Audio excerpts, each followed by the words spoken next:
के बाद अब एक अगला मासूम सा रिसोर्स आता है जिसको बचाने की हमें बहुत ज्यादा जरूरत है, और इसका नाम है मिट्टी। सॉइल बहुत ज्यादा जरूरी है। आप सबको पता है मिट्टी के क्या क्या फीचर्स होते हैं और वो किस लिए इंपॉर्टेंट होती है। मैं इसके बारे में आपको बिल्कुल बताने वाला नहीं हूँ। पेपर पेन उठाइए और अपने आप लिखिए कि मिट्टी बनती कैसे है और इसके इस्तेमाल क्या क्या होते हैं, क्योंकि 9th क्लास में आपने ये पढ़ा हुआ है। मैं डायरेक्ट आता हूँ, ऐसा रिसोर्स सॉइल आपके किस काम आती है ये बताता हूँ आपको। सबसे पहले चीज है, जिस तरह की मिट्टी आपके एरिया में होगी उसी तरह की आप फसल उगा सकते हैं, और जिस तरह की आप फसल उगा सकते हैं उसी तरह की फसल को बेच सकते हैं या फिर खुद कंज्यूम कर सकते हैं। जितना ज्यादा और जितनी अच्छी फसल को आप बेचेंगे उतना ज्यादा आप पैसा कमा सकते हैं, या फिर जितनी अच्छी फसल आप उगाएंगे उतनी ज्यादा आपकी सेहत अच्छी रह सकती है। और यही जरूरत है मिट्टी की, और मिट्टी के जो ये खराब हो रहा है उसको बचाने की। एक एग्जाम्पल के थ्रू आपको समझाने की कोशिश करता हूं। ऐसी मिट्टी जो एलुवियल सॉइल है, बहुत ज्यादा फर्टाइल है और वहां पर बरसात भी बहुत ज्यादा होती है, तो वहां पर हम चावल की बहुत ज्यादा खेती कर सकते हैं। इसी तरह आपने सुना होगा कि साउथ में बहुत सारे मसाले और ड्राई फ्रूट्स पाए जाते हैं। ऐसा इसलिए होता है क्योंकि साउथ इंडिया में रेड एंड येलो सॉइल पाई जाती है, जो मसालों की खेती के लिए सबसे ज्यादा परफेक्ट होती है, क्योंकि उसके अंदर सबसे ज्यादा मिनरल्स होते हैं। अब आप बताइए, अगर आपके प्लॉट या आपके पास ऐसी कोई फील्ड होती जिसमें रेड एंड येलो सॉइल पाई जा रही होती, तो आप भी वहां पे मसालों की खेती करके खूब पैसा कमा सकते थे ना।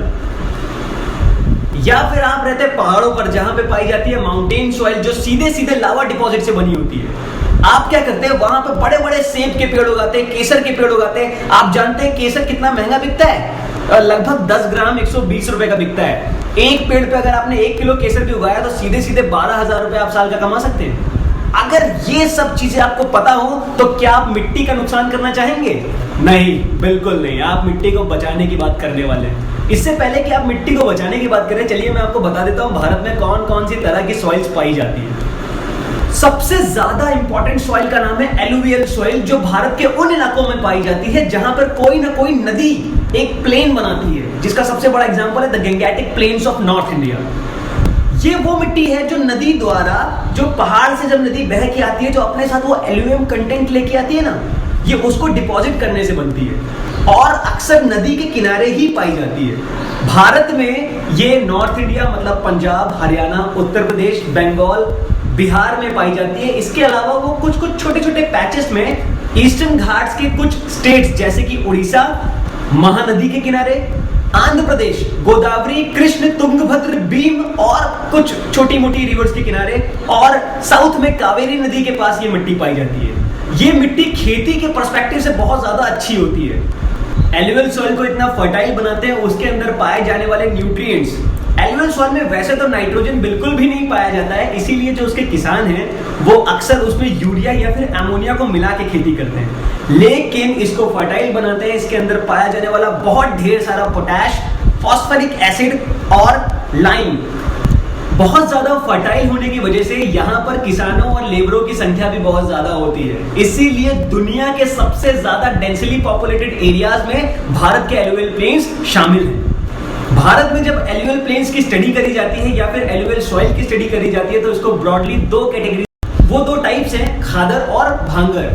ये इन नदियों के नेचर पे ही बनता है। जो मिट्टी नदी के ज्यादा पास होती है वहां पे नदी बार बार पानी के बहाव की वजह से नया नया एल्यूमिनियम सॉइल डिपॉजिट करती रहती है, जिसकी वजह से वहां की मिट्टी बहुत महीन और उपजाऊ रहती है। इसे खादर कहा जाता है। और जो एरिया नदी से दूर होता है वहां पर नदी का पानी बार बार नहीं पहुंच पाता है। बहुत सालों में एक बार या 10-15 सालों में एक बार जब नदी में बहुत ज्यादा बाढ़ आती है तब वो पानी उस एरिया तक पहुंच पाता है और वहां पे मिट्टी को रिचार्ज कर पाता है। बहुत ज्यादा समय तक मिट्टी वैसे पड़ी रहती है, जिसकी वजह से उसमें नए नए कंकड़ बन जाते हैं और इस तरह की मिट्टी बहुत ज्यादा उपजाऊ नहीं होती है। इस तरह की मिट्टी को भांगर मिट्टी कहा जाता है। ये दोनों ही एलुवियल सॉइल का पार्ट है। भारत में एक और सॉइल जो बहुत ज्यादा फेमस है उसका नाम है ब्लैक सॉइल। ब्लैक सॉइल यानी कि काली मृदा। इसे ये नाम उसके कलर की वजह से मिला है। हम ये भी जान लेते हैं कि असल में काली होती क्यों है। असल में भारत में मिट्टी ऐसे इलाकों में पाई जाती है जहां पर बहुत ज्यादा लावा डिपॉजिट थे। लावा चट्टानें बहुत ज्यादा पाई जाती हैं जो बेसॉल्ट की बनी होती है। बेसॉल्ट धीरे धीरे डिसइंटीग्रेट या डिकम्पोज होकर मिट्टी में कन्वर्ट होता है, वही आगे चल के ब्लैक सॉइल बनता है।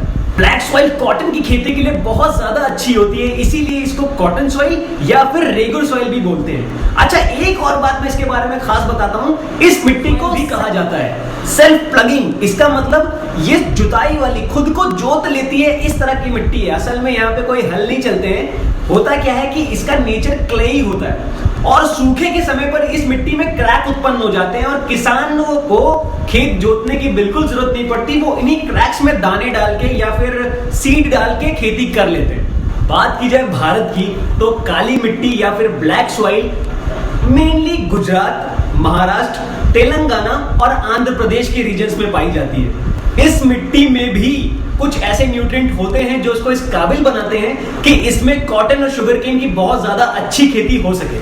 वो न्यूट्रिएंट्स हैं कैल्शियम कार्बोनेट, मैग्नीशियम, पोटेशियम और लाइम।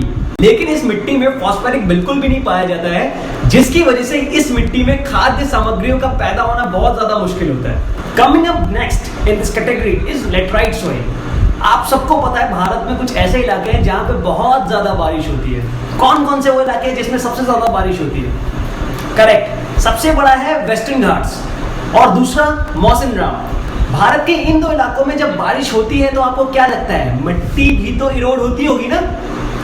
मिट्टी जब यहाँ से इरोड होती है तो उसका टॉप लेयर जिसपे सारा का सारा ह्यूमस कंटेंट यानी कि ऑर्गेनिक मैटर होता है जो मिट्टी को उपजाऊ बनाता है, वो सारा वॉश ऑफ हो जाता है, धुल जाता है, बह जाता है मिट्टी के साथ। इसी के साथ साथ मिट्टी के अंदर जितनी भी और टॉप चीजें थी वो सारी बह जाती हैं। बचता क्या है, नीचे की मिट्टी और कुछ आयरन डिपॉजिट, जिसकी वजह से इस मिट्टी का कलर बहुत गाढ़ा लाल होता है और मिट्टी ईंट के पाउडर जैसी नजर आती है, जिसकी वजह से इसको लेटराइट सॉइल बोला जाता है। लेकिन इरोजन होने के बावजूद भी अगर हम इसमें बहुत ढेर सारे फर्टिलाइजर्स का इस्तेमाल करें तो ये कुछ ऐसी चीजों को जन्म दे सकती है जो बाकी मिट्टियों में उत्पन्न होना पॉसिबल नहीं है, जैसे कि काजू। काजू का सबसे ज्यादा खेती वेस्टर्न घाट्स में कर्नाटक के पास इसी मिट्टी के अंदर होता है। इसके अलावा इसमें कॉफी, चाय वगैरह भी उगाई जा सकती है। आप जब इंडिया का सॉइल मैप देखेंगे अपनी एनसीईआरटी बुक्स में या फिर इंटरनेट पे या फिर इस स्लाइड के बाद, तो आप जानेंगे कि एलुवियल सॉइल, ब्लैक सॉइल और लेटराइट सॉइल के बाद एक और मिट्टी है जो भारत में बहुत ज्यादा पाई जाती है, उसका नाम है red and yellow soil. Geography अगर हम पढ़ रहे हैं तो किसी भी नाम का मतलब जानना बहुत जरूरी होता है। रेड एंड येलो सॉइल को रेड एंड येलो सॉइल इसीलिए कहा जाता है क्योंकि वो देखने में कहीं पर लाल और कहीं पर पीले रंग की होती है। जब उसके अंदर आयरन के कंटेंट की वजह से उसका रंग लाल होता है तो उसे रेड सॉइल बोलते हैं, और यही आयरन जब अपने हाइड्रेटेड फॉर्म में होता है तो इसका रंग थोड़ा थोड़ा येलो हो जाता है, जिसकी वजह से इसे येलो सॉइल कहा जाता है। इसका एग्जांपल, अगर आप भुवनेश्वर के आसपास की जगह पर हैं जो महानदी से थोड़ा दूर है, वहां पर आप देखेंगे कि इस मिट्टी का रंग थोड़ा सा गहरा पीला है, वहां पे हाइड्रेटेड फॉर्म पाया जाता है। लेकिन अगर आप बेंगलोर के आसपास हैं और अगर चेपक स्टेडियम में मैच देख रहे हैं जहां पर वीवीएस लक्ष्मण ने शायद डबल सेंचुरी मारी थी और विराट कोहली की आरसीबी का वो फेवरेट ग्राउंड है, वहां पर अगर आप देखेंगे तो मिट्टी लाल रंग की है। इसका मतलब वहां पर हाइड्रेटेड फॉर्म नहीं है।